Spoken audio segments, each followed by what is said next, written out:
you referenced it, it's something else we're working on because of this part of this process, is we have the number, we're in the top tier of discounts with the National Flood Insurance Program.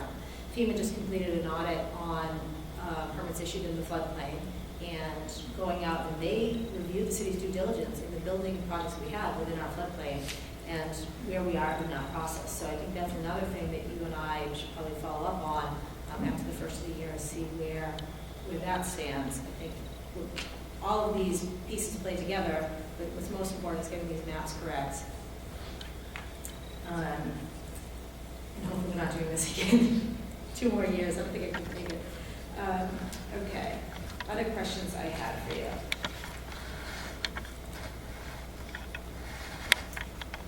So I guess on our social, I'll be flying down to Washington with Rep. Cantwell and Plymouth, trying to piggyback on their trip with federal delegation. I think that's really important that they're hearing, they're understanding what's happening on a local level. I feel that message is being missed when they're up in the 50,000 feet on their website. I've tried to navigate their map version as well. As for these new maps, as they're pending, you're talking about there's been 5 effective date changes. And there's been a lot of confusing about whether it's effective, whether it's being accepted, whether the bank's accepting it, whether the insurance companies are agreeing to it. At this point, we're saying public comment period closes April 14th. Is that after then, FEMA will then issue us kind of the final version, and we vote the maps to adopt them then, or does it just become effective? What procedurally is expected at this point? It's a good question for this council. If FEMA stays the course and they just issue another corrected puzzle piece, another piece of the quilt, there is no required council action. The quilt becomes effective automatically. If FEMA issues holistic new maps that incorporate all of the changes, those would come before the council to be adopted under the normal 5 or 6 year procedure that has occurred since 1970. So right now, the path that FEMA is on is to not issue new holistic complete maps for the city. Right, people are confused. So right now there is no pending council action. Now, those being affected by this recent round of changes, I know that, for example, houses that are technically in the floodplain, some of the properties on House Neck, people own to the mean low water. If you're up on the top of Great Hill, you're way above sea level, but your property tapers off and you might own mean low water. They were getting letters in the last round, the property's been affected by the flood map. Well, technically that's underwater, but your home is clearly far out of the floodplain. What communication are we sending? Is we, the city, sending anything? Is FEMA doing any communication? What is going to alert the homeowners that their property is specifically affected in this next round of edits? FEMA is not sending any information. Have they to date, have they sent anything direct to anybody? FEMA has not sent anything direct other than letter of map amendment approvals, which is a process that the city is undergoing. One of the reasons we're striving to convert that list of parcels into addresses is so that the city has the option to notify those who have been removed from the floodplain. Be about 553 people.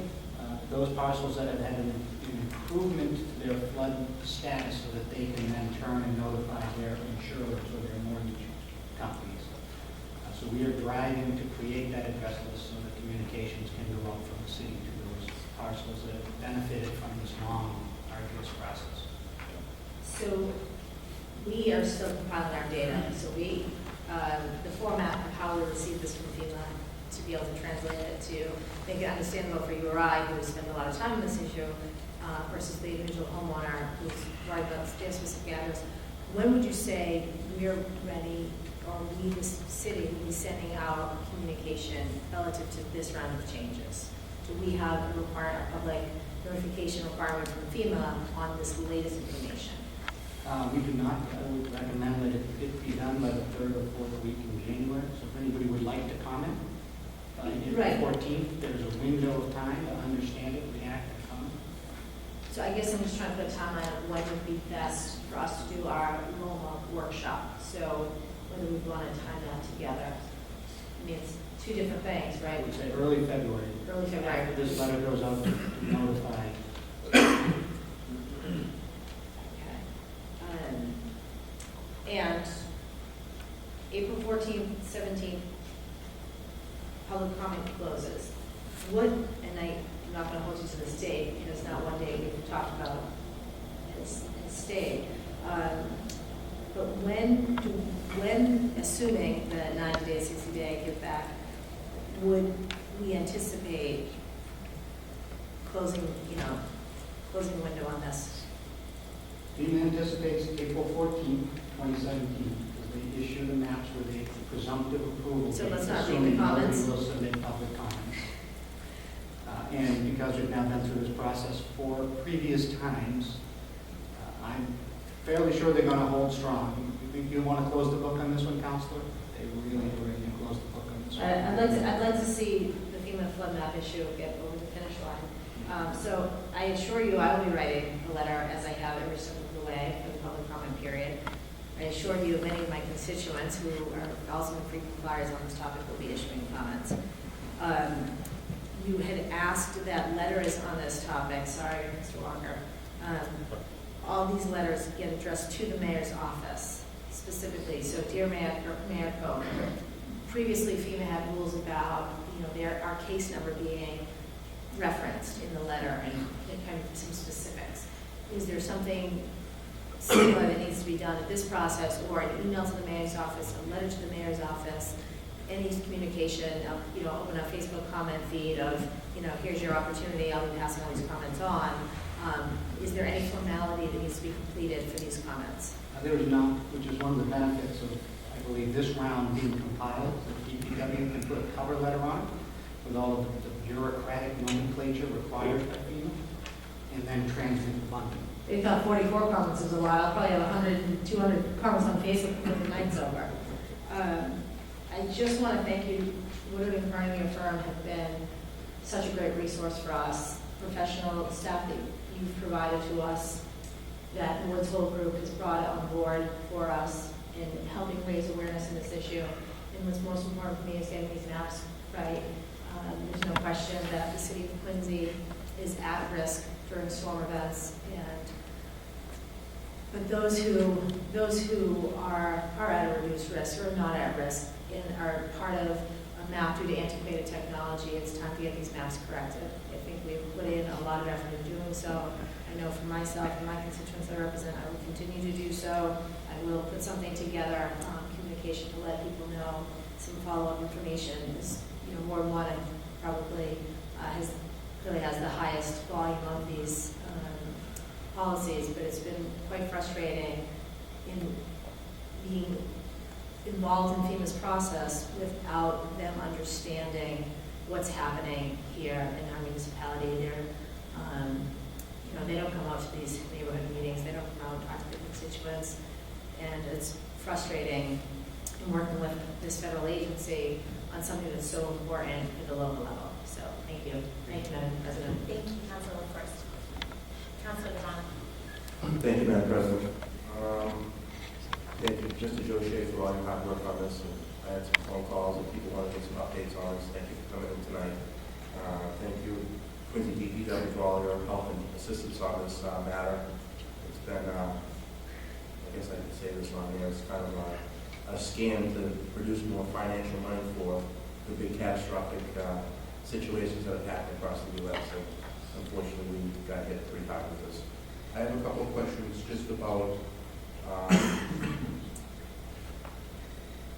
now, on these 4,600 impacted parcels, over the course of the time that this happened, to my understanding, and you can correct me if I'm wrong, that all these insurance situations are based on the fact that you have some type of lender or financing that you're doing with your house. Now, if you have your house paid for, do you still have to get the insurance for this? You do not. So you do not. So FEMA does not require flood insurance. The general laws do not require flood insurance. It is the mortgage companies that require flood insurance. So if you bought your house you own it outright, or is your personal choice as to whether you want flood insurance? That leads me into the second question. Of these 4,600 impacted parcels, we'll start off with the 2,700, then the 1,400, and 500. Of those, since this new information came out, that you have to have increased amount of insurance into your package, I guess you could call it. Of these, do you have any numbers based on the fact that paying down these mortgages, paying down these lending, whatever the note on it was? Do you have any numbers that people say, hey, listen, I don't want to pay insurance. FEMA's trying to get me on this end. I owe $90,000 on my house. I'm going to refinance it. I'm going to pull some money out of this end and pay it down and get rid of this insurance. Do you have any numbers on that? We do not on individual houses. We know there are about 4,100 flood insurance policies in effect in Quincy as of October 31st, 2016. And we know there are more than 4,600 houses in the floodplain. So you can in aggregate say it was several hundred that fall into that category. And we do not know individual homes who moves into the process of moving houses. So unless a new person comes in and buys a house, unless they're putting all cash down and not having a mortgage or going through a lender, that they did not have to pay flood insurance. Correct. Now, I would say that you correct me if I'm wrong, that each lender is not going to allow you to buy the house unless if you have flood, if this has to do flood insurance, you have to carry it. Is that correct? That was my personal experience and what I've heard hundreds of times from people purchasing homes in the flood. Last question. Of these parcels that have been impacted, how much turnover of houses have you seen go to sale and people bought? Do you see people saying, you know, I wasn't in the floodplain before, I got pushed into the floodplain, I really can't afford this extra $1,500, $3,000, whatever it is, I'm just going to sell my property and move on. And go to an area that's not in the floodplain.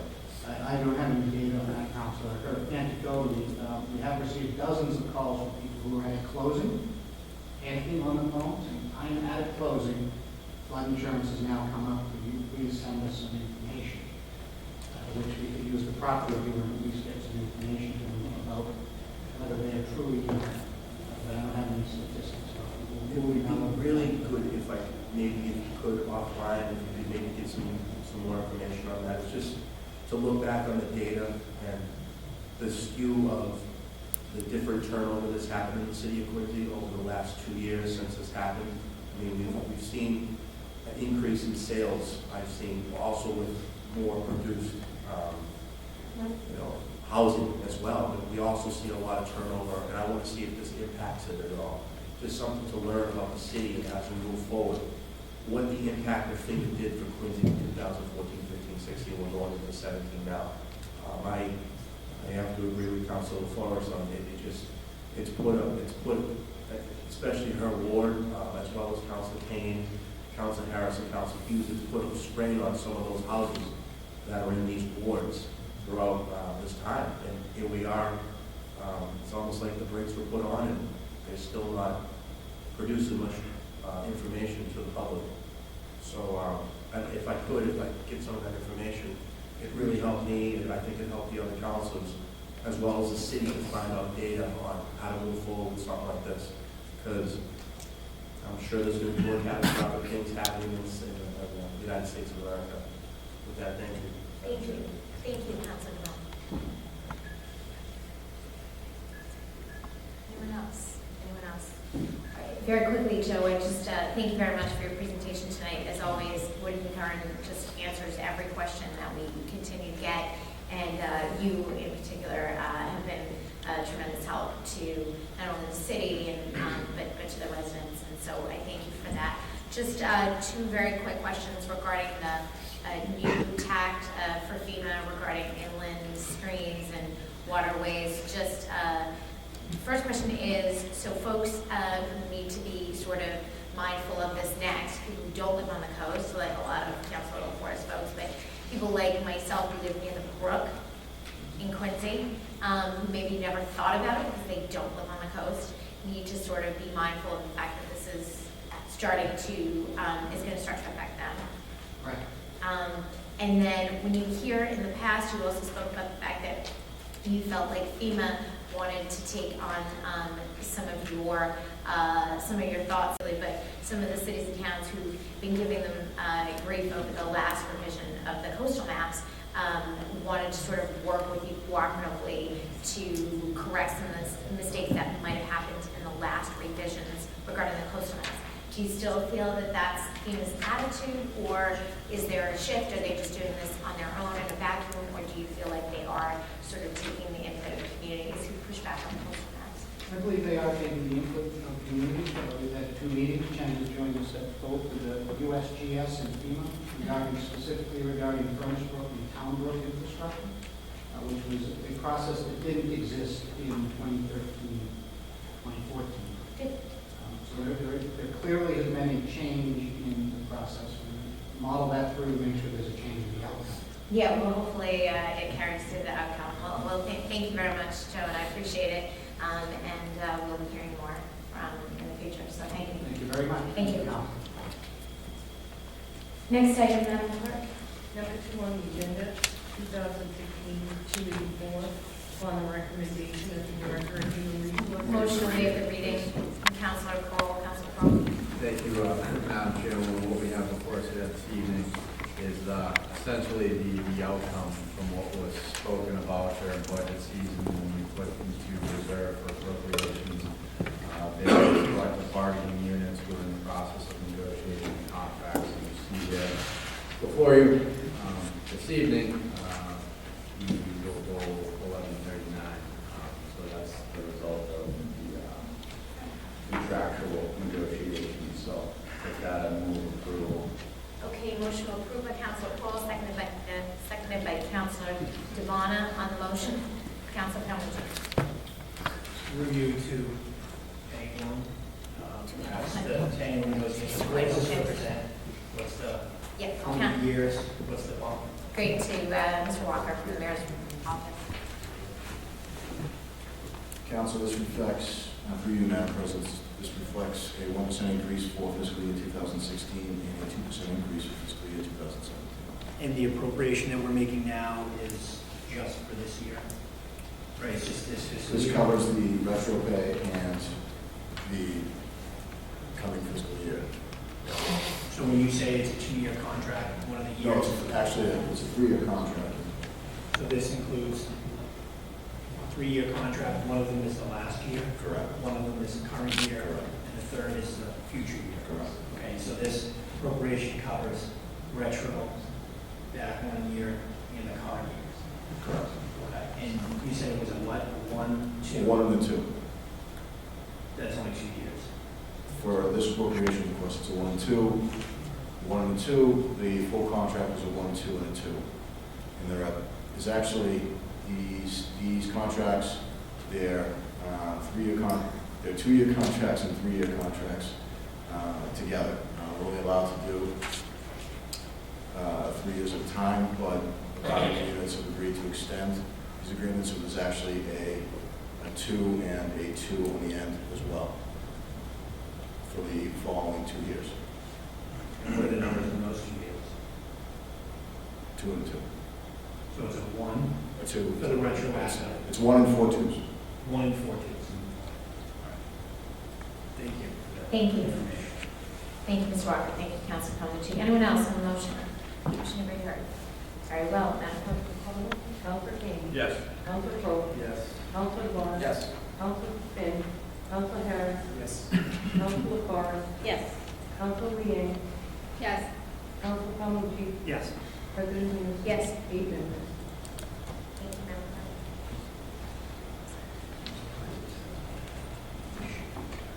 Next item, Madam Clerk. Number 3 on the agenda, 2016-248, order authorizing the MTA to lease ERAs over its North Quincy transportation facility. Be it ordained by the... Waive the A reading. motion to waive the reading. Good evening. I think Mr. Harnez is here this evening to discuss this agenda item. Thank you. Yes. Welcome, Mr. Harnez. Welcome, thank you. Madam President, through you, members of the council, my name is Paul Hernandez. I represent Mizuno and Related Developments.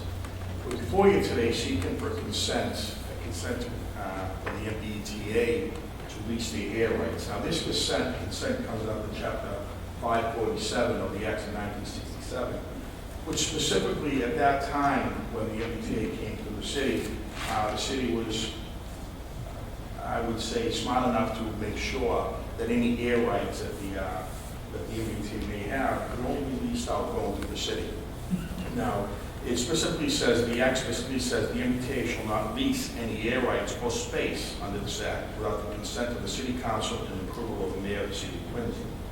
We are before you today as the designated developers for the MBTA. That is why we're here when the MBTA was not here, and I was asked that question earlier, to seek such consent. Now, I want Council to realize this.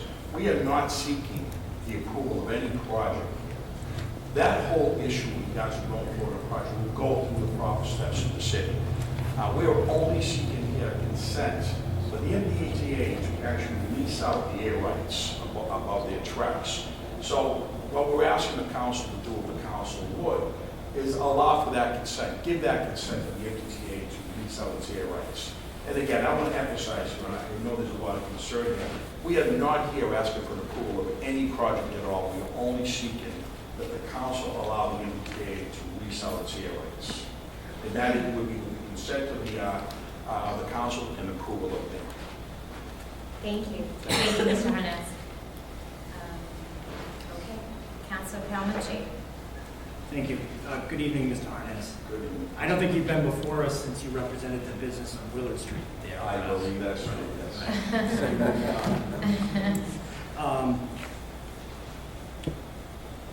So I wanted to meet, I had asked some questions to the mayor's office about kind of the process here. And I sent a letter, I believe, to the mayor, asking about the MBTA's position, the legal position that the city was in, and what value, if any, there is to these air rights. And I got some responses offline in terms of what the process here, and I appreciate what your comments were. That's essentially what my understanding of the situation is that we're not voting for a project here. We're not the permit granting authority in this. It's unlike when we're the SPGA, and there's actually a presentation of a project before us, and we have peer reviews who report to the council.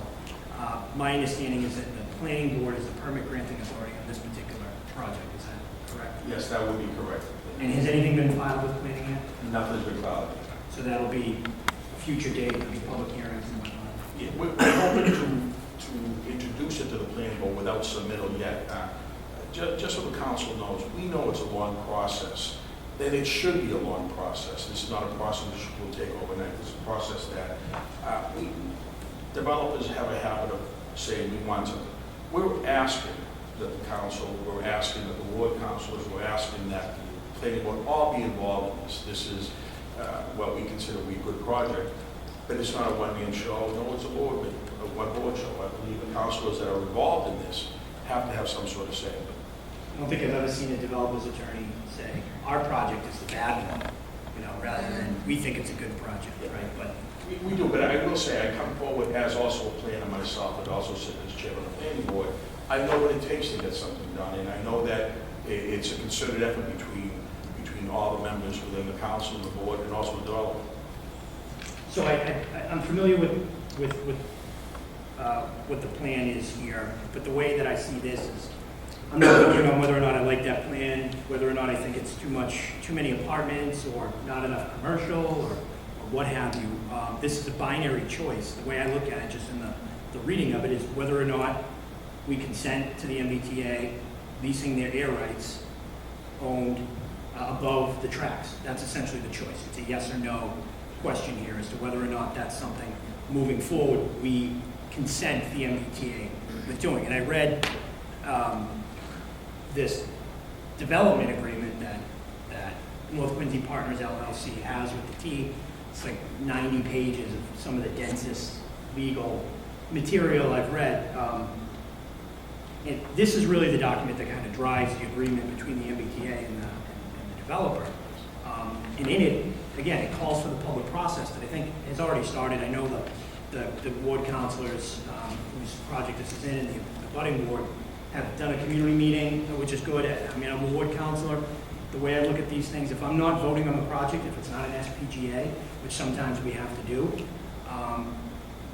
it's long been a tradition or a way of doing business here that I particularly follow myself, and that you rely upon the intimate knowledge that the ward councilor has with the area that the measure is affecting. So in this particular matter, again, not voting on the project, I would rely quite considerably on Councilor Harris on whether or not this is a good project for his neighborhood or not. He has a better understanding of that neighborhood than I do. I'll defer to him on that. And there's a process that would move forward publicly with the planning board. If folks wanted to be in favor of it, or wanted to be against it, there's a public process through the planning board that we are not a part of. The ward councilors will be a part of, residents will be a part of, but this body as a body is not a part of. So again, I see this as a binary choice. On the sole question before us of whether or not the T can use the air rights above the tracks, I don't see a lot of controversy there. I'm inclined to support that on the limited question before us. As to how the project's going to take shape and the input that'll be received at the planning board and perhaps changing the project through the input of the neighbors and the ward councilors, I'll leave the ward councilors to do their job on that and to work it through the process. But again, I don't see a lot of controversy here in terms of it's a yes or no. Do we think that the MBTA should be able to use the air above the tracks? That's what this issue is for me. It's not, I'm not voting in support or against the project. I'm not looking at the project or the details of the project. Yes or no, should the MBTA be able to lease the air rights? To me, I think that's a non-controversial question. And as I said, I defer to the ward councilor involved with the ward it's in. Thank you, Council President. Thank you, Councilor Palmucci. Sure. But, okay, Councilor Lee, or did you want to yield to? No, it's okay. Okay. All right, Councilor Liang. Thank you, Councilor Harris. Good evening, Ms. Hernandez. So, I'm not only an applicant, but I'm also a resident of North Quincy, so I'm speaking on behalf of both those, I suppose. But like I said before, and my only hesitation with this has to do with the process, but I'm happy to hear that with the planning board being the granting authority, that does necessarily ensure that there will be a number of, so a multiple of community meetings where Councilor Harris and Councilor King will be hosting that and engaging the residents in and around the area. So that's helpful. But going back to some points that Councilor Palmucci brought up, this is not us approving any project that's coming before us. It's simply us saying yes to agreeing to leasing our areas over to the MBTA. So this is strictly a relationship between us and the MBTA. That being said, how deep is their involvement with this project? Where is their involvement? Can you explain that to me? Because aside from us saying, hey, MBTA, go ahead and do what you need to do here, are they going to be attending community meetings? Are they going to be speaking to what their needs are and what they want to see? Where is that? Well, the MBTA has designated, officially designated Pizzuto and Ellington Development as their developers. Thank you, I'm sorry. As they have designated Pizzuto and Ellington Development as a developer for this parcel. And that was done through a whole RFP process where they presented ideas to the MBTA. They, after reviewing all the applicants, turned to Pizzuto and Ellington Development and said, you will now be our designated developers. And I also want to say, and that's why they're here today, not the MBTA. Because as designated developers, it's their responsibility to go through all the permitting process and working with their cities and towns. No, imagine if the MBTA is the one that's selected as developer, that they would also want to be a part of the process as it gets developed, correct? Yes, it would be, and they would require certain parking spots for their business. They're going to require a certain criteria. DJ McKinnon is here from the development to discuss, if the council wants, what the requirements would be that the MBTA is seeking in its requirement. I'm just looking long-term what their presence is going to be throughout this process. Because again, the ward councils will have a heavy presence throughout this entire process to speak on behalf of the residents, such as myself in the area. And I would imagine the MBTA would want somebody there to speak on their behalf to ensure that the project goes as they had hoped that it would go. So what I'm really trying to find out is, is the MBTA going to have a representative there? Are they going to have a presence throughout this process? Because we are, in essence, there's going to be three factions or three groups of people moving forward with this project. It's the city, the MBTA, and the developer. You know, and I'm hearing that the city, by way of the ward councilors and the residents and the developer will have an open conversation moving forward in this. Is the MBTA just not going to have a presence there? Are they just going to sort of sit back and not communicate what their needs are? Or The MBTA's presence will be developed. Anything proposed by the designated developer would have already been discussed with the MBTA and with their approval. They can't go forward on anything without the approval of the MBTA because it is a lease with the MBTA property itself. So I would say what you're going to have a representation of MBTA through the through designated their developer. conversations with the MBTA? Yes. Okay, will they also be able to communicate that to us then? And, you know, maybe at the board meetings or at the community meetings and say, hey, we got an update from the MBTA, this is what they need, so we're now updating you guys in the whole school. Oh, yes, you will be kept informed what the MBTA desires and concerns are. And the last question I had here, and I don't know if this should be directed to you or to I think there's a representative, but when this was first brought in front of the council, the ordinance, the areas, and all that, it was all brought together. And then when we voted on the ordinance a couple of weeks ago, this was taken off the table. Is there a reason why, or was there more information that was being developed before we could vote on these areas? Or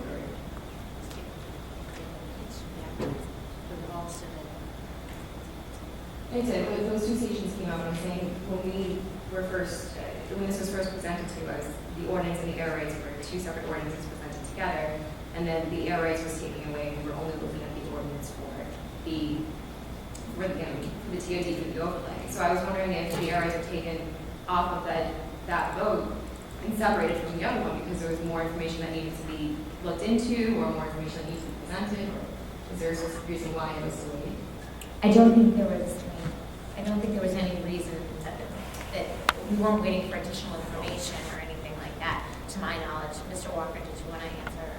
Did you want to? I guess, through Madam President, it would only be the process-wise that one thing was, both things were submitted on a certain date, and then one matter was disposed of, and now another matter is being disposed of. There was no issues involved that required any additional time or any specific thing that came up that made it was not, I don't think the word delay. I think that there was a time where the council felt it appropriate to handle one issue and the council felt it appropriate to handle the next issue. But it wasn't for any additional information to be provided. Okay. I'm just making sure. Okay, thank you. Thank you. Councilor. Thank you, Madam President. Merry Christmas, everybody. Tonight, I'm going to make a motion to approve this consent. And I want to be clear that by voting tonight, we are not issuing a permit to the project. This allows the developer selected by the MBTA, correct? Yes. To move on to the formal permitting process through the planning board, where there will be additional public input, correct? Yes. Community meetings, Yes. engineering and design reviews, and a thorough examination of the full project, correct? Yes. This is my ward, and I know very well the concerns relative to traffic at any development, including one like this, which is focused on providing housing at an MBTA station. That is why what we do here tonight is only the first step in a process. I'm going to be vigilant on these issues. I'll be asking the planning department for an extensive, rigorous review and work towards solutions that will address a number of the issues that have been raised by the neighbors. In fact, this is the opportunity to address those concerns. If done correctly, we can foster the kind of development that includes retail growth that will benefit the entire city, provide the right mix of housing, create affordable housing, improve our transportation systems, and address the long-standing traffic concerns, correct? Yes. We cannot stop growing or simply say no simply because there are issues that need to be addressed. If we are not growing as a community, we are falling behind. The goal must be to use this opportunity for a serious, thoughtful, and expansive discussion about traffic throughout the area and use it to address these issues. We cannot think that nothing will ever be developed at this property owned by the MBTA. So we need to use this opportunity to make sure we provide as much benefit to the city and address as many concerns as possible. So I encourage my colleagues, please join me in moving forward towards capturing this opportunity, allowing this developer to go into permitting. And with that, I make a motion to approve. Okay. Motion approved by Councilor Harris, seconded by Councilor Palmucci. Anyone else wishing to be heard on the motion? Anyone? All right, very well. Madam Clerk, if you'll take the roll. Counselor King. Yes. Counselor Crowe. Yes. Counselor DeBon. Yes. Counselor Finn. Counselor Harris. Yes. Counselor Forrest. Yes. Counselor Leeang. Yes. Counselor Calmucci. Yes. President Hughes. Yes. 8 members. Great. Thank you. Madam Thank you. President, Thank you, Mr. Council. Hernandez. Thank you very much. That's all. Thank you. Thank you very much. All right, next item, Madam Clerk. Number 4 on the agenda, 2016-285. Land disposition agreement with Taco 81, Hancock parking lot. Okay, motion waive the reading by Councilor Palmucci. Is there, yeah, okay. So, is somebody going to make a motion to, motion, yes, Councilor Leeang, go ahead. Thank you. I'd like to make a motion to put it into both the ordinance and downtown committee. Okay, motion moved into ordinance and downtown, very well. We will, put it in ordinance and downtown jointly for all advertise? Yes, and advertise, okay. Great, thank you. Next item, Madam Clerk. Number 5 on the agenda,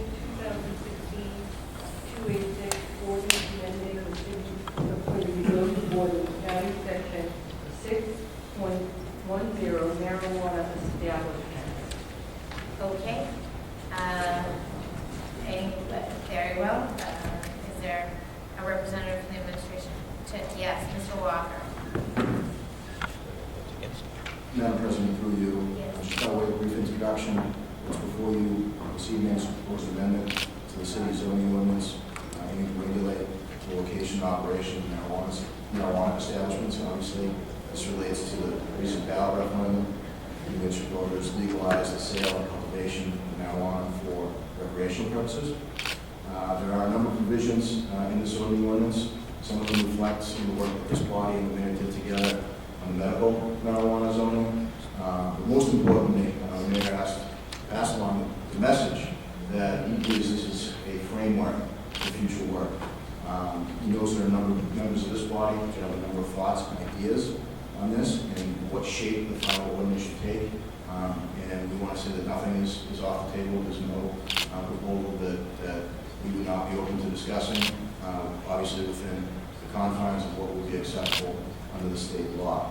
So as the council begins its deliberation, we look forward to collaboration with members of this body that have ideas and thoughts to share with us and hopefully come up with at the end what the mayor believes will be, as we did with the medical marijuana facility zoning, is create an ordinance that really becomes a state model for local regulation of these facilities. So with that, Thank you. All right. Is there a motion to move into committee? I'm sorry. Oh, no, there is no committee. Is there a motion moving into ordinance? Yes. Yeah, Councilor Palmucci. Motion to refer to ordinance, assuming I get a second. Yeah, motion, seconded by Councilor Harris. On the motion, Councilor Palmucci. Yes, through you to Mr. Walker. I know the operating hours here, just going through it, flipping through it, I know the operating hours are 11 a.m. to 9 p.m. It seems kind of late. What was the thinking behind the 9 p.m.? I think, Council, I mean, I go back. I'm going to surmise what the reasoning of the Sure. 11 a.m. was. Sure. But the 9 p.m. Through you, Madam President, again, I just want to reiterate that we view this largely as a template. We're certainly open to to discussing that provision and any other provision. I know the authors of this ordinance, they did try to reflect what they believe would stand up in the court of law, knowing that anything that we do that runs afoul of state regulation, state law, could find us on the wrong end of a court decision. So I'm going to assume, although we can certainly have that discussion at the committee level or offline, that anything that's in there reflects the tightest possible restrictions under state law. Under our reading of what exists for state law right now, there's obviously a lot of work that needs to be done on that as well. But obviously, we're open to certainly discussing earlier closing times. All right, and then section 6.10.5, the performance standards. I see that no establishment within 500 linear feet of, and it gives a list, 1,500 linear feet of residential district. Does this mirror our existing language for the medical marijuana facilities, or does it? It does. It's actually a little bit stronger. There's been a couple drafts going back and forth, and again, we're open to even stronger language. One of the things that the member of the solicitor's team that helped us put this together, actually did put it together, was there is a provision in the actual referendum law that speaks to buffer zones and for distances, and he felt we just couldn't ignore that 500 foot piece that's in the state law as it stands right now. Originally, very early on in our discussions at the mayor's office, it was let's do 1,500 feet for everything, and really try to narrow down the locations of these. The discussion track back to, we're going to open ourselves up here to a challenge based upon the fact that we have to have a location where it is viable. I don't believe a court would allow us to essentially zone out these facilities.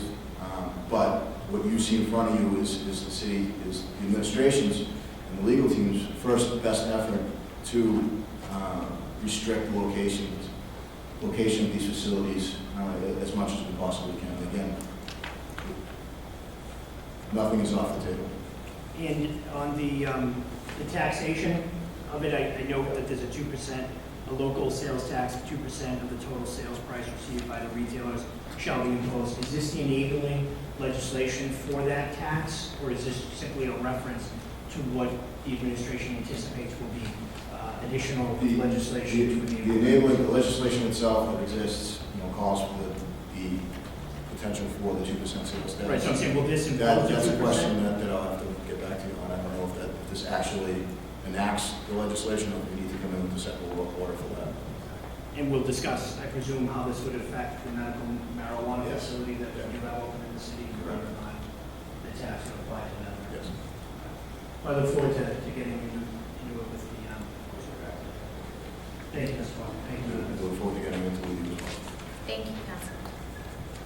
Thank you, Counselor. All right, so motion made, seconded. All those in favor say aye. Aye. All right. Does it need a roll call? No. So we will move this into ordinance and I guess public health, public safety. Thank you. Madam Clerk, next item. Next item is number 6 on the agenda, 2016-287, adoption of section 193, chapter 218. Oh, okay. Act of 2016. Okay, motion to waive reading. Counselor Harris. Thank you. I'd like to make a motion and speak for some seconds to put this to ordinance. This is obviously. Sure, so refer to, motion made and seconded, refer to ordinance committee. Did you want to speak on this? Just very briefly, I don't want to hold anybody up. No, please. Again, this is pretty plain and simple. Most of the complaints as ward council we get, we have folks that are just driving too fast. And right now, we can legally as a body, we can reduce it by 5 miles per hour. After it leaves ordinance, we can legally do that. We can't do it on state roads. It's mainly based upon areas that are residential, very thickly residential. Again, it's common sense. I believe that the board councilors, probably working through the traffic department, would probably make would actually take care of, you know, their wards, streets that they see fit. And, but that again, we can talk about that in the board. Thank you, and this is, I think, a very important first step